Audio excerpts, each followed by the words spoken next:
S Chandrashekhar, ಮುಖ್ಯಮಂತ್ರಿಗಳ ಕಲಾಪದಲ್ಲೇ ಹೇಳಿದ್ರಿ ಉರಿಯೋದಕ್ಕೆ ಉಪ್ಪು ಸುರಿಬೇಡಿ ಅಂತ. ನೀವು ಉಪ್ಪು ಖಾರ ಎಲ್ಲ ಸುರಿದು ಅವ್ರ ಹತ್ರ ಮುಂದಿನ 2.5 ವರ್ಷಕ್ಕೂ ನಾನೇ ಸಿ ಎಮ್ ಅಂತ ಹೇಳಿದ್ರಿ. ಈಗ ಅವರೇ ಸಿ ಎಮ್ ಅಂತೆ ಅಂತ ಶುರುವಾಗ್ಬಿಡ್ತು. ಅಲ್ಲ, ಕರ್ನಾಟಕ ಜನಕ್ಕೆ ಎಷ್ಟು ಅಸಹ್ಯ ಇದೆ ಅಂದರೆ, ಕರ್ನಾಟಕ ಜನಕ್ಕೆ ಬಿಟ್ಬಿಡಿ, ಇವತ್ತು ಡಿಬೇಟ್ಗೆ ಕಾಂಗ್ರೆಸ್ ಅವರೇ ಬಂದಿಲ್ಲ ಅಂತ ಹೇಳಿದ್ರೆ ಅಟ್ಲೀಸ್ಟ್ ಉತ್ತರ ಕೊಡ್ತಕ್ಕಂಥ ಯೋಗ್ಯತೆ ಅವ್ರಿಗೆ ಇಲ್ದಂಗೆ ಆಗ್ಬಿಟ್ಟಿದೆ. ಅಂದರೆ ಅಜಿತ್, ಎಸ್, ಪಕ್ಷದ ಒಳ ಜಗಳ ನಾಯಕತ್ವ ಬದಲಾವಣೆ ಚರ್ಚೆಗೆ ನಾವು ಬರೋದಿಲ್ಲ ಅನ್ನೋದು ಅವ್ರದ್ದು ಸ್ಟೇಟೆಡ್ ಸ್ಟ್ಯಾಂಡ್ ಅಪ್. ಅಂದರೆ ಅದ್ರ ಅರ್ಥ ಏನಂದ್ರೆ ನಿಮ್ಮ ಒಳ ಜಗಳ ನೀವು ಬಂದಿಲ್ಲ ಅಂತ. ಅಂದ್ರೆ ನಿಮ್ಮನ್ನೇ ಫೇಸ್ ಮಾಡೋಕ್ಕಾಗದಿರೋ ಕಾಂಗ್ರೆಸ್ಸಿಗೆ ಇನ್ನು ಜನರನ್ನ ಫೇಸ್ ಮಾಡೋಕ್ಕಾಗುತ್ತೆ ಇವತ್ತಿನ ಪರಿಸ್ಥಿತಿನಲ್ಲಿ. ನಾನು ಕಳೆದ ಬಾರಿ ಡಿಬೇಟಿಗೆ ಬಂದಲ್ಲಿ ನಿಮ್ಗೆ ಹೇಳಿದೆ ಅಜಿತ್, ಏನು ಅಧಿವೇಶನ ಶುರುವಾಗ್ತಾ ಇದೆ, ಅಧಿವೇಶನಕ್ಕೆ ಬರಬೇಕಾದ್ರೆ ಹಂಗಾಮಿ ಮುಖ್ಯಮಂತ್ರಿ ಆಗಿ ಬರಬೇಡಿ, ಯಾವುದಾದ್ರು ಒಂದು ನಿಜವಾದ ಮುಖ್ಯಮಂತ್ರಿ ಆಗಿ ಬನ್ನಿ ಅಂತೇಳಿ ಅಧಿವೇಶನಕ್ಕೂ ಬಂದರು. ನಾನು ಯಾಕೆ ಹೇಳಿದ್ದೆ ಅವತ್ತು ಅಂತ ಹೇಳಿದ್ರೆ, ಅಧಿವೇಶನದಲ್ಲಿ ಭಾಳ ಮುಖ್ಯವಾಗಿ ಚರ್ಚೆ, BJPಯ ನಿರಂತರ ಹೋರಾಟದ ಫಲವಾಗಿ ಕಡೇ ದಿವಸ ಮಾತ್ರ ಚರ್ಚೆ ಆಗ್ತಿದ್ದಂಥ ಉತ್ತರ ಕರ್ನಾಟಕದ್ದು ಮೊದಲನೇ ದಿನಗಳಲ್ಲಿ ಬಂತು ಇವತ್ತು ಚರ್ಚೆಗೆ, ಹೋರಾಟಕ್ಕೆ.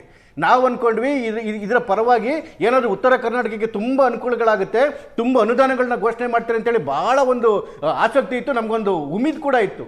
ಆದರೆ ನಾನು ಹೇಳಿದ್ನಲ್ಲ, ಈ ಒಳಜಗಳದಲ್ಲೇ ಮುಳುಗೋಗಿರ್ತಕ್ಕಂಥ ಈ ಒಂದು ಏನು ಈ ದರಿದ್ರ ಸರ್ಕಾರ ಅಂತಲೇ ಹೇಳಬೇಕು, ಇವ್ರಿಗಿವತ್ತು ಉತ್ತರ ಕರ್ನಾಟಕಕ್ಕೆ ಏನನ್ನು ಮಾಡಬೇಕು ಅಂತ ನೆನೆಸ್ಲಿಲ್ಲ ರೀ. ಯಾಕೆಂದ್ರೆ ಯಾರು ಉತ್ತರ ಕೊಡಬೇಕಾಗಿರೋರು? ಹಂಗಾಮಿ ಮುಖ್ಯಮಂತ್ರಿ ಏನು ಡಿಸಿಷನ್ ತಗೊಂತಾರೆ? ಇವತ್ತು ನೋಡಿ, ಕೇಂದ್ರದ ಏನು ಉತ್ತರ ಕರ್ನಾಟಕಕ್ಕೆ ರೈಲ್ವೆ ಯೋಜನೆಗಳಿಗೆ ನೀವು ಹಂಗಾಮಿ ಅಂತೀರಿ, ನಿಮ್ಮ ಅಧ್ಯಕ್ಷರು ಔಟ್ ಗೋಯಿಂಗ್ ಮುಖ್ಯಮಂತ್ರಿ ಅಂತಾರೆ. ಅದು ಅಧಿಕೃತವಾಗಿ ಏನಾದ್ರು ಆಗ ತನಕ ಅವ್ರು CM ರೀ. ಯಾರ ಪ್ರಾಬ್ಲಮ್ ಸರ್? ಅದು ನಮ್ಮ ಪ್ರಾಬ್ಲಮ್. ಅದು ನಾವು ಬಯಸ್ತಾ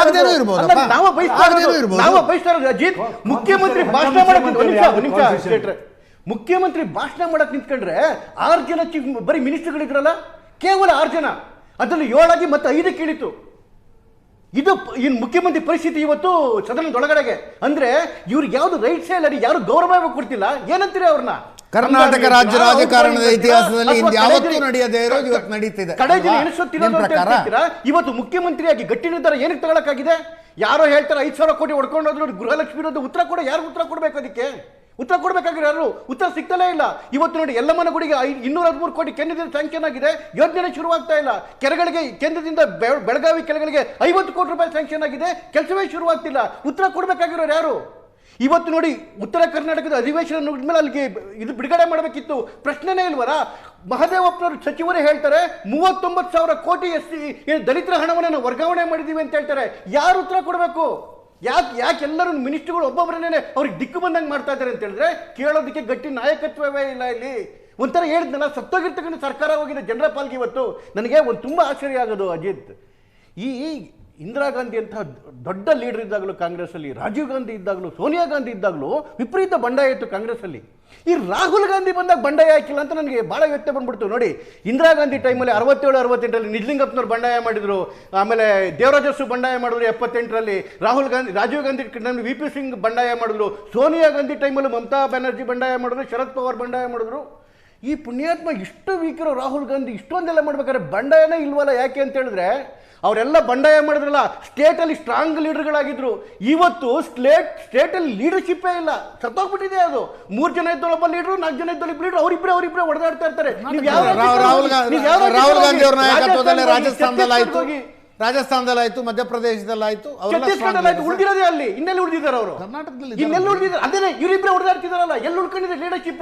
ನೀನ್ ಲೀಡರ್ ಅಲ್ಲ ಅಂತ ಇವ್ರು ಹೇಳ್ತಾರೆ. ನಾನು ಹೇಳಿದ್ದೇನೆ, ಕರ್ನಾಟಕದಲ್ಲಿ ಲೀಡರ್ಶಿಪ್ ಬಂಡ ಯಾಕೆ ಮಾಡ್ತಿಲ್ಲ ಇವರು ಅಂತ. ಅದಕ್ಕೆ ಒಬ್ಬ ಚೀಫ್ ಮಿನಿಸ್ಟರ್ ಮಾತಾಡ್ಬೇಕಾದ್ರೆ 5 ಜನ 6 ಜನ ಮಿನಿಸ್ಟರ್ಗಳಿರಲ್ಲ ಅಂತ ಹೇಳ್ತಾರೆ. ಈ ಚೀಫ್ ಮಿನಿಸ್ಟರ್ ಏನು ನಿಯತ್ ನೋಡಿ, ಇದಕ್ಕೆ ಇಲ್ಲಿವರೆಗೂ ನೀತಿ ಆಗೋದು ಒಂದೇ ಒಂದು ಮೀಟಿಂಗ್ ಅಟೆಂಡ್ ಮಾಡಿದ್ರು ಸಿದ್ದರಾಮಯ್ಯ ಅವರು. ಸೊ ನಾಯಕತ್ವ ಸ್ಟ್ರಾಂಗ್ ಇದೆಯೋ ಇಲ್ವೋ ಅಳಿಯುವ ಮಾನದಂಡ ಅವ್ರು ಬಂಡಾಯ ಮಾಡ್ತಾರೋ ಇಲ್ವೋ ಅನ್ನುವಂತ ಉಳಿದಿದ್ರೆ ತಾನೆ ಯಾರಿಗಾರು ಶಕ್ತಿ ಉಳಿದಿದ್ರೆ ತಾನೆ. ಹಾಗಾಗಿ ಇವತ್ತು ರಾಹುಲ್ ಗಾಂಧಿ ಅಂತ ವಿಕೆಸ್ಟ್ ಲೀಡರ್ ಇವತ್ತು ಅಲ್ಲಿ ಉಳ್ಕೊಂಡಿದ್ದ ಕಾರಣ ಏನು ಅಂತ ಹೇಳಿದ್ರೆ, ಇಲ್ಲಿರ್ತಕ್ಕಂಥ ಎಲ್ಲ ನಾಯಕತ್ವಗಳು ಸತ್ತೋಗಿದ್ದಾವೆ. ಇವತ್ತು ಸಿದ್ದರಾಮಯ್ಯವ್ರಿಗೆ ಬದುಕೋಗಿಕ್ಕೆ DK ಶಿವಕುಮಾರ್ ಅಂತ ಬಿಡಲ್ಲ, ಯಾಕಂದ್ರೆ ಇವ್ರು 3-4 ಜನ ಇಟ್ಕೊಂಡಿರ್ತಾರೆ, ಇವ್ರು 3-4 ಜನ ಇಟ್ಕೊಂಡಿರ್ತಾರೆ. ಈ ಪರಿಸ್ಥಿತಿ ಒಳಗಡೆಗೆ ಕರ್ನಾಟಕದ ಪರಿಸ್ಥಿತಿ ನರಕ ಆಗೋಗಿದೆ. ಅಧಿಕಾರ ನಡೆಸೋದು ಗೊತ್ತಿದೆ ರೀ ಚಂದ್ರಶೇಖರ್. ಇದು ಅಧಿಕಾರ ಏನೇ ಜಗಳ ಆಡಿದ್ರು ಕೂಡ ಅಧಿಕಾರ ಹೆಂಗಿದೆ ನೋಡಿ. ಇದು ನಿಮ್ಮದೊಂದು ಅಧಿಕಾರ ರೆಬೆಲ್ ಅಂತಾರ? ತಂಡ ಅಡ್ಡಾಡ್ತಾನೆ ಇರುತ್ತೆ, ಅಧ್ಯಕ್ಷರು ತಮ್ಮ ಪಾಡಿಗೆ ತಾವು ಅಡ್ಡಾಡ್ತಾನೆ ಅಲ್ಲ, ಇರ್ತಾರೆ. ಅಧಿಕಾರ ಅವ್ರು ಅಂತಾರ ಹಂಗಲ್ಲ ಅಲ್ಲಿ. ಇದನ್ನ? ಕಾಂಗ್ರೆಸ್ಗೆ ಅಧಿಕಾರ ನಡೆಸೋದು ಹೆಂಗೆ ಅಂತ ಗೊತ್ತಿದೆ, ನಿಮ್ ಪಾರ್ಟಿಗೆ ಹೇಳಿ, ಗೊತ್ತಿಲ್ಲ. ಯಾವ್ದಾದ್ರು ಒಂದು ಮಿನಿಸ್ಟ್ರಿ ಒಳಗಡೆಗೆ ಲೂಟಿ ಇಲ್ಲ ಅಥವಾ ಕೆಲಸ ನಡೀತಿದೆ ಅಂತೇಳಿ ಮೊನ್ನೆ ಸಮಾಜ ಕಲ್ಯಾಣ ಇಲಾಖೆಯಲ್ಲಿ ವಸತಿ ಶಾಲೆಗಳಿಗೆ ಹಣ ಬಿಡುಗಡೆ ಆಗಿದ್ದಲ್ಲಿ 14 ಕೋಟಿ 11 ಲಕ್ಷ ಉಪಯೋಗ ಆಗಿಲ್ಲ. ಒಂದು ವಾಪಸ್ ಹೋಗಿದ್ಯಾ? ವಾಪಸ್ ಹೋಗಿಲ್ಲ. ಎಲ್ಲೋಯ್ತಾಗಂದ್ರೆ ನಿಮ್ಮಿಂದ ಫೆಬ್ರವರಿನಲ್ಲಿ ಆಡಳಿತ ಪಕ್ಷಕ್ಕೆ ಹೊಗಳಿಕೆ ನಿರೀಕ್ಷೆ ಮಾಡೋದಕ್ಕಾಗತ್ಯ?